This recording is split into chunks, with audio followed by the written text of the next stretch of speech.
So, wow. right before Chris pulled up, we were just talking about your, I guess, reconciliation with your other sister. Oh, yeah. The one that was writing you letters. Yeah. So, Yeah. finish that part. So, my sister Danetta, her friend, Marsha, convinced her to start writing me 7 years into my sentence. So we began writing, and she started visiting me. She would send me package, and she just,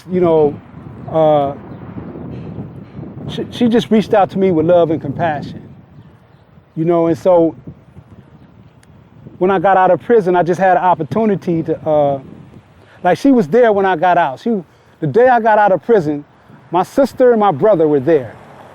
Two of the many people that were there. And I had the opportunity to sit and talk with them that day. Not only did we go to breakfast together, but we also sat outside the hotel they were in prior to leaving, and we had the opportunity to resolve some unresolvable issues, seemingly unresolvable issues. And I began coming back down every quarter. Once I got my car, and I got familiar with driving again, I started coming back down, and I had the opportunity to connect with my sister one of the times that I came back down. And unfortunately, the next time I came down, she had passed away.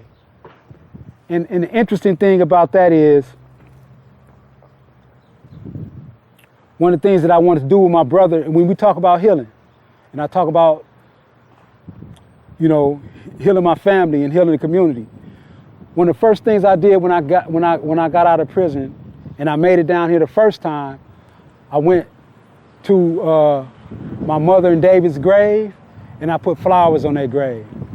And I reaffirmed that I was living for them, right? And so the next time I went to their grave was just, my birthday was March the 3rd. And that weekend, me and my brother met at Forest Line. And the interesting thing about that is, not only was I standing on my mother and little brother's grave, I was standing on two recently unmarked graves of my two sisters who had died in 2022 in October, and then February of this year. And not only that, I was also standing on my own plot, a family plot, my own grave, you see? So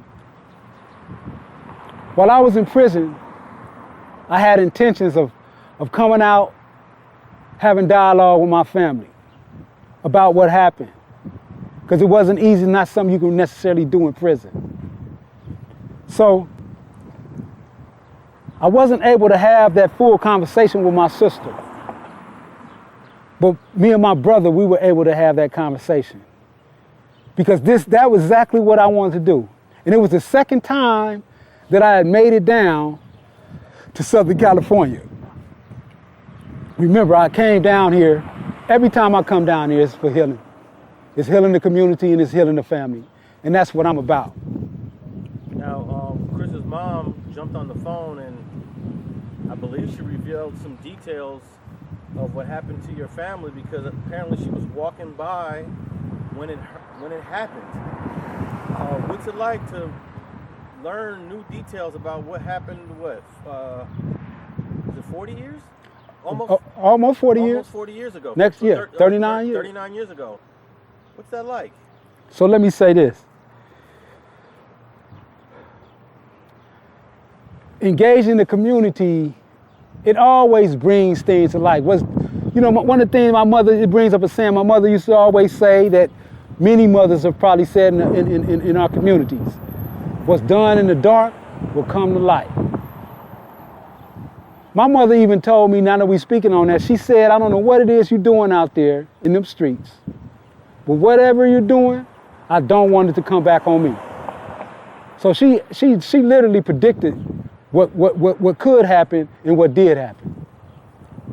But I want to say, man, just to be on the other side of all that violence, and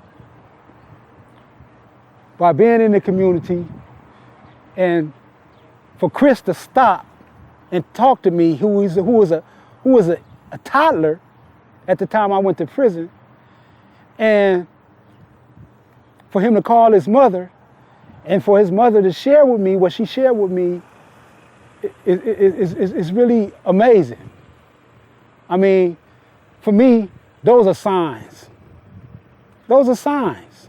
Like, when I think about signs, and I know my ancestors are there for me, watching over me. I know my mother and little brother are there for me. This wasn't no coincidence. I mean, just like before we came over here, at the house that I lived prior to that, we ran across somebody who was from the rival gang, Rollin 60s. And guess what he said? He said that he went to school, John Muir, with my little brother. That's what he said.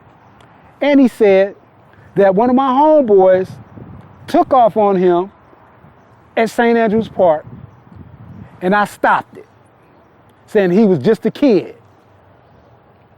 So that goes to show you where I was at. I wanted my rival gang members, like I was with the ones who was banging. I wasn't with no innocent stuff. The ones who was gang banging, those were the people who I was banging on. I wasn't with bullying kids and bullying girls in terms of gang activity. Yeah, I had my own issues when it came to misogyny, when it came to homophobia, right? But now I had an opportunity to address those issues. I'm on the other side of that, right? And so when I think about, when I speak about Islamic fundamentalism, right? Some people interpret the Quran to say that people who identify differently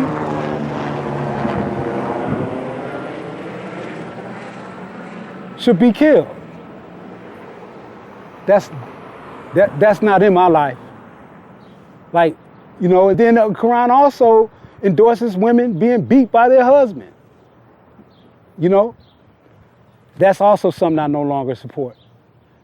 So for me, my journey is my journey. And what's essential about my journey is being at a place of authenticity. You know what I mean? Like, I'm here in front of my house, right? When I moved over here in 1970, I was an innocent child. But I was impacted by this environment in ways that set my anger and resentment and violence into a trajectory that I had no way of understanding.